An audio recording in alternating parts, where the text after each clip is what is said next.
Also on 7, a former Hollywood police officer on trial for roughing up a handcuffed man now taking the stand in his own defense. 7's Vanessa Medina following the case in the Broward County Courthouse in Fort Lauderdale. The testimony you should give in this case shall be the truth, the whole truth, and nothing but the truth? Yes, ma'am. Former Hollywood cop Matthew Barbieri takes the stand in his own defense, explaining what led up to this. Barbieri claims Raymond Schachner was known to the Hollywood PD and describes his apartment. He's a known heroin addict and crack user. Objection, Your Honor. So I know I'm going to come into contact with heroin baggies, fentanyl baggies, needles, crack pipes, etc. Officer Barbieri and an officer Roots responded to the apartment August 19th of 2019 after Schachner's dad called 911 saying his son was on drugs and out of control.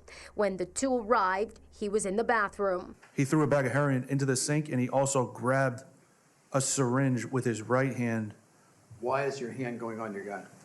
Because when you put a needle in your hand in front of me like that, that's now a weapon. Schachner now under arrest for possession. They handcuffed him, according to Barbieri. He says he resisted and then tried to get out of the handcuffs. Then he commits, according to Barbieri, a battery on a law enforcement officer. Picked him up underneath his left armpit, and as I did that, he kind of goes with the momentum and is pushing into me to get into camera frame. Why did you pick him up at any time? Because he just kicked an officer.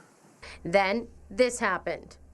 Why did you strike him with your hand or with the butt of your hand? Why did you do that? To use the least amount of force necessary to take control of the situation, and you're aiming for the side of his neck to use it as like a brachial stun, basically, to stun him and to interrupt his resistance towards us. My reaction was to strike him again with the open palm. Did it work this time? This time it worked, yes. Prosecutors say Barbieri crossed the line and got too physical. The use of non-deadly force, the purpose of it is to de-escalate and bring an individual under control. Is that correct? Yes. All right. That's not what you did in this case, is it? It's exactly what I did. Do you agree with me that Mr. Schachner's vitriol and anger was exacerbated after you punched him in the face twice? No. So the state rested this afternoon. Closings will begin early tomorrow morning, and if Barbieri is convicted, he will face up to 1 year in jail. Reporting in Fort Lauderdale, Vanessa Medina, 7 News.